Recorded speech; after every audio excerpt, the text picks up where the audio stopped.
we have an absolutely iconic parsha. The bulk of our parsha is the Song of Haazinu. This is the third of 3 songs of the Torah. Of course, the song is forward-looking. It looks to the future. It looks at the past. It is predictive of major events and certainly trends of Jewish history, of course, with uncanny accuracy, as the commentaries point out. It talks about Messianic times. It talks about when the Jewish people will be in their land, when they'll be kicked out.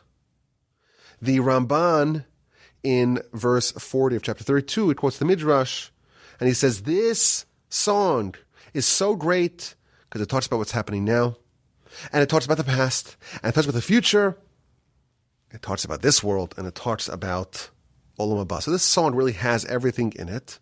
And in fact, there is a tradition that the 613 words of this song correspond to the 613 mitzvahs in the Torah, 1 for each mitzvah. So of course, it's an exquisite parsha from beginning to end, very poetic, very flowery. This is an exquisite song. Today I want to focus on the second verse of our parsha. It's a short verse. Ya'arov kamatar litchi.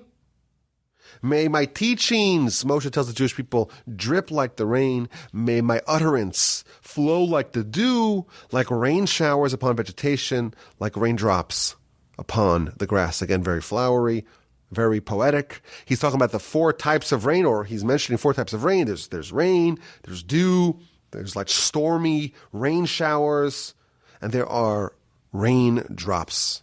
And Moshe is comparing his speech, his words, this song, this Torah, to rain, and specifically to the 4 types of rain. So what does this mean? You open Rashi. Rashi tells you that this is a comparison to Torah. Like rain, like this variety of rains, Torah is similar to rain and to the various different types of rain in a whole host of ways. And I was thinking, we're nearing the end of the Torah. We are in the penultimate parsha, and I thought it would be interesting and certainly helpful to see what we can learn about Torah from this comparison, from the comparison of Torah to rain. I wanted to survey the various ways that Torah is similar to rain and to the variety of rains. And when I examined the sources and I looked at the commentators, of course, starting with Rashi, but moving on to some of the other commentators, what I discovered was an absolute masterclass on Torah, on what our relationship with Torah ought to be, what is expected of us as we approach Torah, how we benefit from Torah. So that's what we're going to do today. We're going to survey the various teachings, the various commentators, and assemble from them lessons about the Torah, an incredible compilation of lessons, all sourced in a single verse. With only one verse and the comparison to rain, we can learn all about what Torah is, and maybe we will discover why it's not just us who are obsessed with the Torah study. Jews throughout the millennia, throughout the centuries, throughout the exiles, the ups and downs, the ebbs and flows of our history have been obsessed with Torah. Maybe we'll find some answers. So let's start with Rashi. Rashi tells us Torah is like rain. How so? Torah provides life for the world just as rain provides life for the world. Imagine what the world would look like without rain. It would not be a very pleasant place for a very long time. Rain, of course, is essential not just to drink, but it's also necessary for any food. Absent rain, there's no vegetation. There's no vegetation, there's no food, but I'm carnivorous, I'll just eat steak. Well, where does the steak come from? It ultimately comes from the vegetation. Without rain, without water, we are doomed. Everyone wants to go to a different planet. Everyone wants to check out Mars. The biggest problem you're going to have is there's no water. There's no rain. Our system is so wonderful with the clouds and the evaporation and the precipitation. It's all wonderful. And the rain is so helpful and beneficial. It's so life-giving. If there's a drought, there is death and devastation. And that's Torah, Rashi tells us. Torah is the same thing. It's also critical for the world's survival. The world cannot endure without Torah. This is an amazing idea, Rashi's telling us. This the very beginning of our study, we discover something fascinating. Torah is as essential to the world's continuity as rain. Without Torah, there's no life. Without Torah, there's devastation. This is an idea that Rashi brings many places. The Talmud talks about it. Torah ensures the continuity of the world. And now we have an example. What would the world look like without Torah? Absent Torah, the world would be similar to the barren wastelands of Mars and Jupiter and Saturn. Any place that is inhospitable to life without rain. That's a pretty intense way to start this study. But let's move on. Moshe tells us that it's also like dew. Well, if we already have rain, why do we need dew? So Rashi tells us that when it rains, most people are happy, but some people are not happy. Why? Because they're traveling. And suddenly the roads are muddy. And they had a baseball game planned, and now it's rained out. And they wanted to go spend some time at the beach, and now it's all sloshy and muddy.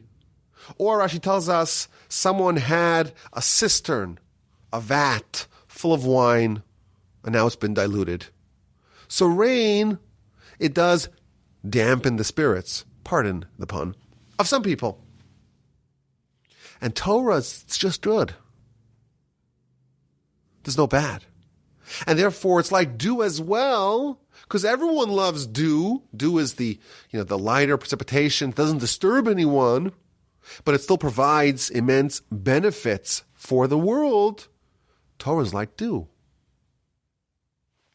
It spawns universal joy. And Torah is also like a rain shower, says Rashi.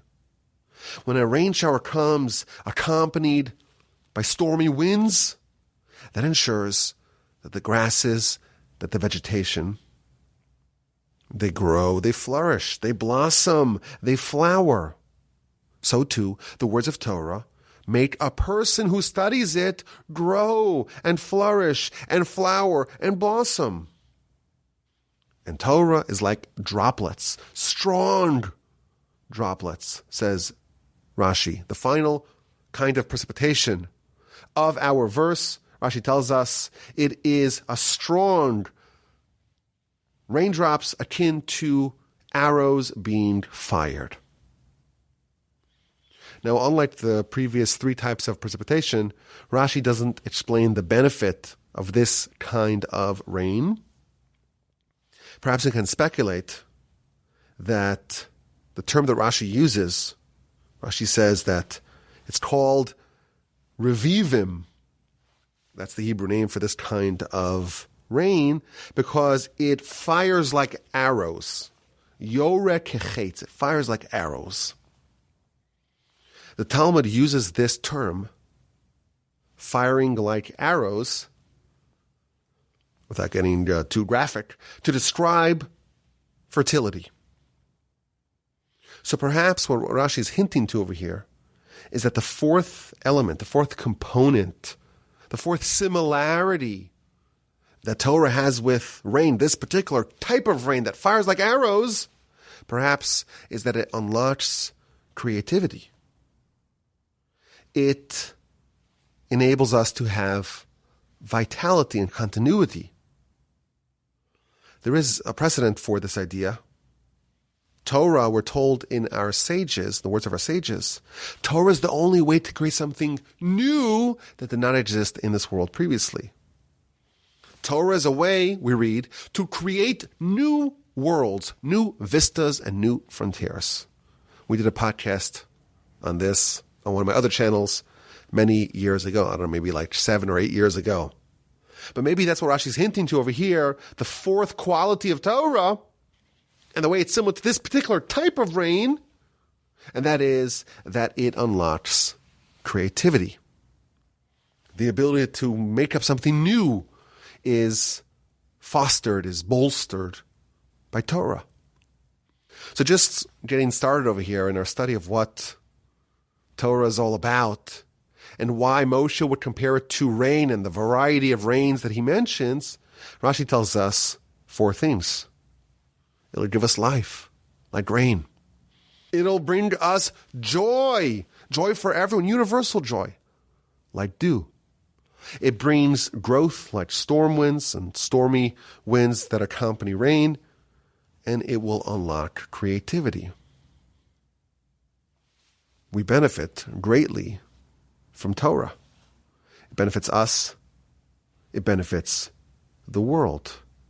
It brings about wisdom and joy and growth and creativity. Where do we sign? How do I subscribe to the Parsha podcast? How do I make sure that I don't miss an episode? Not in this cycle and not in the upcoming one. There's something here for everyone. And that's just Rashi. The Baal HaTurim points out that we find the number 4 associated with Torah elsewhere. We have 4 different types of rain, and that's hinting to, says the Baal HaTurim, to the fact that every time you study Torah, you have to study it 4 times. And he quotes the Talmud in the book of Eruvin on page 54b. The Talmud tells us that that is how Torah was initially studied. Moshe would study it from God and would teach it to Aaron. And then Aaron's 2 sons would come in, and Moshe would teach it to Aaron and Aaron's 2 sons.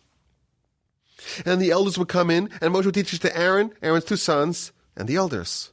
And then all the rest of the Jewish people would come in, and Moshe would teach it a 4th time to Aaron, to Aaron's 2 sons, to the elders, and to the whole nation. And then Moshe would leave, and Aaron would teach it. And this would be a 4th time for Aaron's children. And then he would leave. And then the children of Aaron would teach it. And then the elders would teach it as well. Concludes the Talmud, everyone would hear it 4 times. Says the Talmud, from this we learn that when you teach a student, you have to teach a student a matter of Torah 4 times. If Aaron, who's studying under the tutelage of Moshe, and he had to hear it 4 times, his grasp, his understanding, his grip on the material was insufficient after only 3 times. Certainly us simpletons, studying from other simpletons, not from Moshe, we need to hear everything 4 times. I remember hearing in yeshiva that if you look at the standard edition of the Talmud, the lines of Rashi and Tosafos on the margins, they always start with 4 lines on top. And that's hinting, I was told, that we have to read everything 4 times before moving on. Rabbi Weinberg of blessed memory used to say that this mimics the growth of a seed. You plow it, that's 1. You plant it, that's 2. You harvest it, that's 3. And you consume it. You digest it. You absorb the message, that is 4. For us to truly assimilate the messages of Torah within us, we have to study it a minimum of 4 times. And that is hinted to, says the Baal HaTurim, in the 4 types of rain featured in our verse used to describe Torah. One of the other commentators points to something really interesting. Rain, of course, is necessary. You want to plant, you want something to grow, you want to have some yield in your field, you need rain. But it rains, and there's no benefit. You don't see anything for all that rain. If the field is plowed and the seeds are planted and it rains, the next day you go out in the field and it's identical. There's no change. The impact of the rain is totally imperceptible. And that's because he tells us, because the benefits of rain are delayed. You only see them much later. Yes, there is change, but the change happens on the subterranean level. And Torah is like that as well. You study Torah, and you were promised. Rashi tells us it'll bring you joy and wisdom and life. Oh, you're about to absorb the Almighty's wisdom, and you'll be elevated. You'll become like an angel, and your life will be forever changed. We are promised a lot when we start to study. And we go study. And we put in an hour, 2 hours, a week, a month. And the change really is not perceptible. And why? Because it's like rain. You want to build a big tree? A sequoia tree, an oak tree, a cedar of Lebanon. There's a lot of rain that has to go into that. And a lot of time and patience. Torah is like rain. The impacts take some time before they surface. I think this is very comforting to remember. We may feel frustrated at the lack of any appreciable change. Now we know the reason why. There is change. There is dynamic altering of who we are when we study Torah. But at the beginning, like rain, it's all happening beneath the surface. Eventually, it will bubble forth. Eventually, it will blossom. Eventually, it will arrive at the surface. I have the great privilege of studying Talmud with my son, my aforementioned son Yehoshua, on nights that I don't have any classes, no podcasts to record, no study partners. We try to study every night. And a couple of weeks ago, we encountered a very interesting teaching in the Talmud. This is the book of Ta'anit, or Tainus, as they say, page 4a.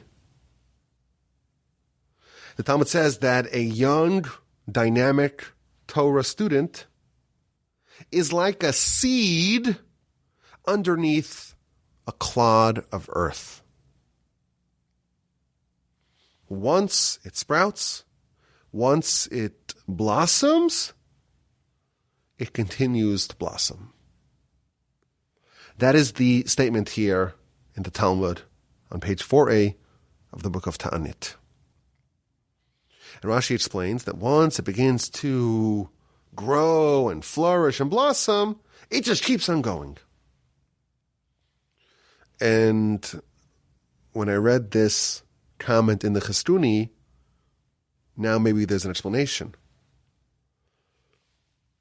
We grow in a way similar to vegetation. Man is like the tree of the field, the verse tells us. Torah is like the rain. The impacts of the rain, they take some time to appear. And when the growth is subterranean, it can be kind of frustrating. You could feel perhaps that this is futile. And there's a risk of this young, dynamic Torah scholar to say, I'm not interested. I'm opting out. This is so hard and I see no difference. But once it surfaces, once it blossoms, that's it. You've hit some pay dirt. And now, once you ascend, you're like a runaway train. You're a force to be reckoned with. You've had some success. You've seen the byproducts of this rain. And now you know it's not futile at all. And now you're just going to continue on watering, and the plant will continue on growing and blossoming forth. Another incredible idea about the comparison between rain and Torah. There's a very long comment in the Or HaChaim, and he makes a bunch of connections between Torah and rain. The first thing he tells us is rain, well, that provides life and vitality for the world. And Torah is like rain in a literal sense because it is the means of exchange for sustenance and rain. Why does God give the world rain? Why does God ensure? In what merit do we earn rain and its concomitant sustenance? It's because of Torah. There's a transaction that happens over here. We buy, so to speak, the rain with Torah. And if there is no flower, if there is no rain, if we don't have any sustenance, the answer to why we're in that situation is because there's no Torah. You have failed to buy it. God lets us buy on credit. So sometimes even without us paying, so to speak, for rain and grain and flour, we'll get some of it. But really, without Torah, the Almighty doesn't desire, so to speak, to give us rain, and by extension, food. That's the first thing he tells us about the connection between Torah and rain. And the Or HaChaim tells us something else. In the latter half of the verse, it talks about different kinds of grasses. There's thin grass, and then there's thicker vegetation. And there's also different kinds of rain. There's a thin rain droplet versus a thicker, more intense torrential rain. And he says something really interesting. The verse pairs a big rain with a big vegetation, a recipient of that rain. And on the lower half of the scale, on the other end of the spectrum, it pairs a very thin rain, a small droplet, with thin grass. And he tells us that the Almighty expects every person to study whatever is commensurate to their ability. And thus, if someone is stronger and more robust and more capable, and they're like a thick vegetation, then the amount of rain that showers upon them, the amount of Torah that they are expected to study, is pretty high. If someone's just a feeble, thin grass, then the rain that descends upon that grass is an easy droplet, a pleasant droplet. If someone is not as capable, if someone does not have the same ability, then what is expected of them is commensurately less. The demands that the Almighty places upon a person to study are commensurate to their ability. And he quotes a scary midrash. The midrash says that when someone dies and they are summoned before the heavenly tribunal, one of the questions that they're going to ask is, well, did you study Torah? And when someone says, well, I did, I studied scripture, then they're going to tell that person, well, why didn't you study Mishnah? And if someone says, I did scripture and Mishnah, they will say to them, why didn't you study Talmud? And so on. If someone studied some Talmud, then they'll say, well, why didn't you study more Talmud? If someone studied all of Talmud, they'll move on to the next subject, and the next subject, and the next subject. They're always pushing them a little bit beyond what they have accomplished. But if someone studied just scripture, they will not ask that person, well, why didn't you study the most advanced, esoteric, arcane parts of the Kabbalistic literature? That's beyond them. The stronger rain is on the stronger and more robust vegetation. The lighter, more pleasant rain is on the weaker, more feeble grasses. If you can do more, it is incumbent upon you to do more. No one is expected to do more than they can. And that's another lesson we learned from this comparison of rain, the variety of rains on the variety of recipients of those rain. The more you can handle, the more you are expected to do. And finally, the Talmud makes a lesson of its own from this comparison of Torah to rain. The Talmud says that if someone is a fitting Torah scholar, they are righteous, they are pious, they're good, they have refined character. Someone like that, they're supposed to be like the dew. It's very pleasant. It's very nice. It's very easy. But if you have a Torah scholar who's not refined, who doesn't have resplendent character, who is lacking in their behavior, who isn't living up to what's expected of a Torah scholar, someone like that should be killed, the words of the Talmud, should be killed with a torrential downpour, in a hurricane, in a tsunami, in a cyclone. My grandfather, blessed memory, quoted a teaching in the name of the Gaon of Vilna. What does it mean that if someone studies Torah, it's actually in one version of this, the way the Talmud describes it. This is from the book of Tainus, page 7a. In one variety of studying, the rain should be harmful and result in their death. So the Gaon of Vilna is quoted to say that Torah is actually a double-edged sword. And he offers sources that compare Torah to a sword, to fire, and to water. In the hands of a skillful swordsman, a sword can be helpful. In an unskilled individual, it could be deadly.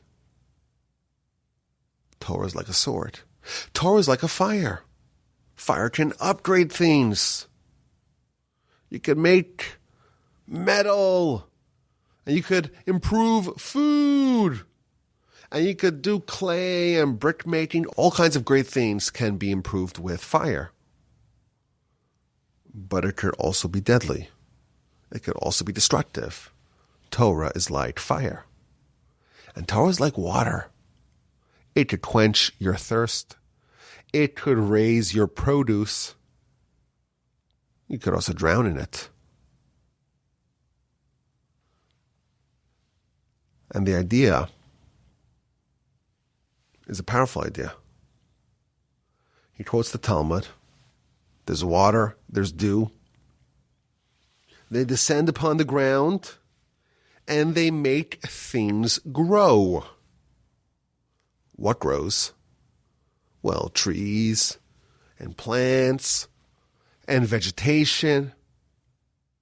But but also thorns and weeds and thistles. Moreover, he points out that the weeds actually benefit more from the water than the vegetation does. Torah is compared to rain, to dew, to various types of precipitation. Torah will facilitate growth. And who's the plant? The plant is the person.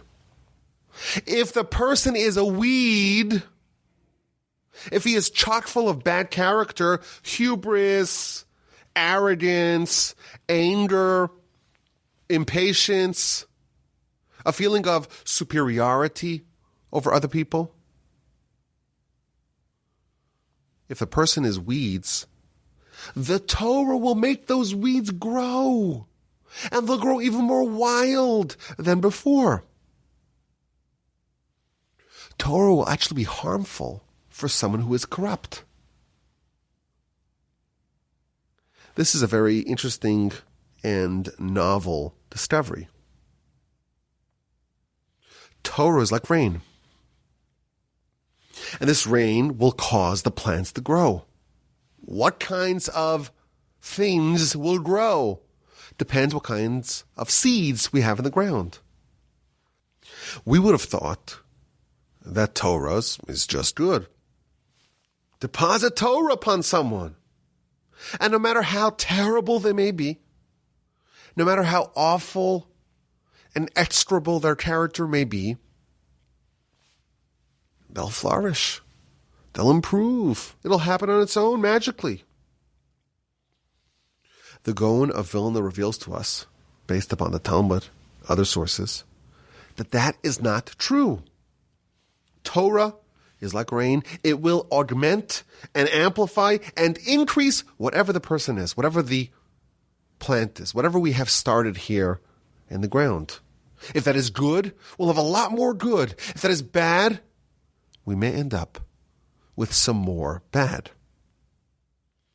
If someone is rotten and corrupt and evil, Torah will make that grow as well. And he quotes an interesting law that states that if you have a corrupt student, you are prohibited from teaching them. First, they should improve their ways. First, they should upgrade their seed. And only then can you allow them into the academy. Torah is going to increase a person. More power, more intelligence, more spirituality. For the corrupt, they'll become more devious, more cunning. Yes, they will become more spiritual, but what's going to be if they're bad? Now they'll be empowered. Their evil will have an element of spirituality to it. That will be the flourishing and the blossoming of those weeds. Torah is divine vitality. Torah is just the most wondrous thing. It's wisdom from heaven on high. It's divine wisdom. Somehow, magically, wondrously, it's captured in physical terms. But the vitality, the power, is the same unadulterated power that exists on high. And that is like rain making everything grow. If you start off from a point of goodness, you'll have a lot more goodness. If you start off with a rotten, corrupt starting point, that may result in the flowering of evil. The Talmud, in fact, says that you can use Torah to advance the cause, the agenda of the Yetzer Hara. Man is like the tree of the field. Torah is the rain, the precipitation. What will sprout? What will come forth? Well, that depends on what kind of person we have here as the starting point. And thus our final lesson of the comparison between Torah and rain is that there is a prerequisite for Torah, and that is good character, or at least, at a minimum, the desire to have good character, the desire to improve. Because whatever you have as your starting point, that is what Torah will cause to sprout. When Torah is matched with good character, that, in fact, is fertile grounds for an elevated and refined person to sprout forth. What we've taken away from this single verse at the beginning of our parsha is a masterclass on Torah. Torah is like rain. Various types of rain. Strong rain, windy rain, dew, rain droplets. And that is falling, that is flowing upon the grass, upon the vegetation. And Rashi tells us that like rain, Torah gives us life. It feeds our soul. Like dew, it brings joy. It ensures growth. It strengthens our creativity. The Baal HaTurim tells us that there are 4 types of rain to symbolize the requirement to study everything 4 times. The Chistuni reminds us that the benefits are delayed. The rain is only translated into growth months, maybe even years later. The Orach Chaim tells us that Torah is the means to get flour. If there is no flour, that is a sign that there is no Torah. Abstaining from it results in famine, drought, and death. You would have thin rain on grass, heavier rain on thicker vegetation. Everyone is expected to do what they can do. And finally, we learned a radical idea that Torah is rain, but we get to choose what is going to grow. We have to show up with a kernel that has the desire to sprout into something more elevated, more refined, and thereby we can reap the benefits of Torah for eternity.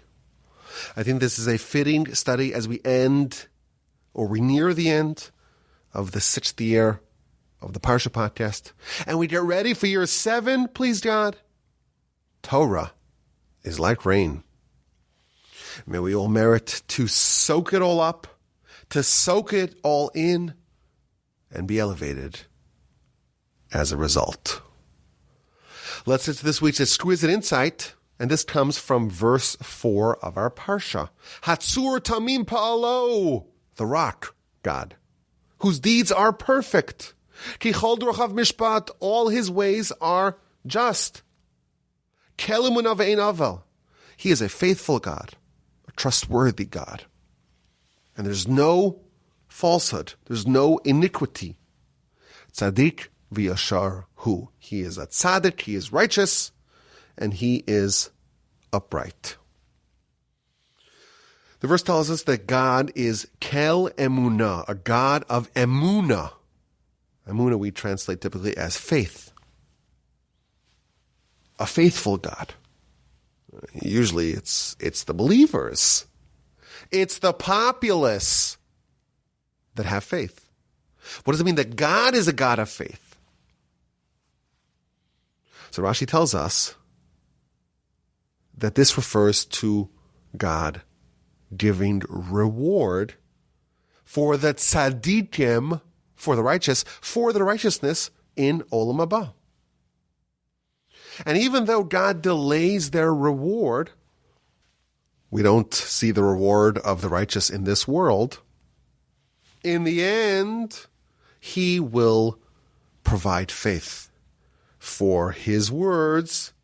We don't see the reward in this world, but he is a God of faith. He is someone that we can rely on. He is someone who is faithful. See, here's the insight. I don't know if this qualifies as exquisite. You'll have to tell me if this qualifies as exquisite, but this is something that certainly came at an exquisite time. This was actually during the Rosh Hashanah davening, during the prayer on Rosh Hashanah,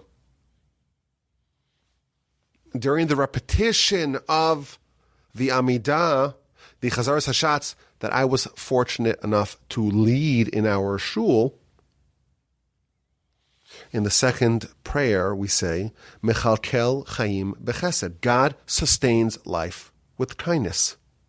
He revives the dead with great mercy. He supports those who are falling. He heals the sick. He releases the captured, the incarcerated.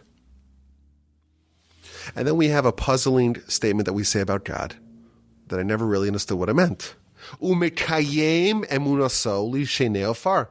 And he fulfills his emunah, his faith, to those that sleep in the ground.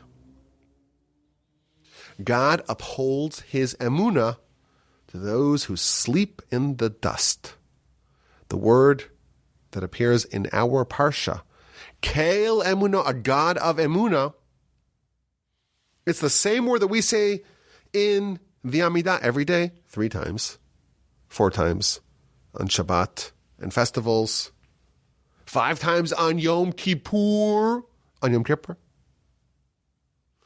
We say that God fulfills his emunah to those who sleep in the dust. What does that mean? Perhaps this is what it means. Once someone has crossed over to the other side, once they are no longer in this world, once they no longer sleep in their bed, they sleep in the dust, then, in fact, they're able to witness God's faith in action. They're able to see, in fact, how God rewards those who listen to him. Is it exquisite? I don't know, but once it popped into my head, on Rosh Hashanah, on that most exquisite and auspicious day, I figured I filed it away. I said, this is going to be the exquisite insight. And if people don't like it, they'll have to forgive me. This is the season of forgiveness, after all. They'll have to forgive me because I thought it was really interesting to think, what does it mean that God fulfills, he upholds his faith to those who sleep in the ground? Maybe it's the same idea featured in our verse that talks about the God of Emunah. I thank you for listening. I appreciate your listenership. We have 1 more episode to go. I'm really excited. It's a tremendous accomplishment. All of us. What an incredible achievement. We're near the end. We thank the Almighty for all the success of studying the Torah and the Parsha week after week hitherto, and we pray that this will continue. Have an incredible rest of your day. A fantastic, uplifting, enriching, deeply meaningful Shabbos upcoming, an incredible festival of Sukkot, of course. And please God, we will talk again really soon from the Torch Center in Houston, Texas. The email address is rabbiwolbe@gmail.com.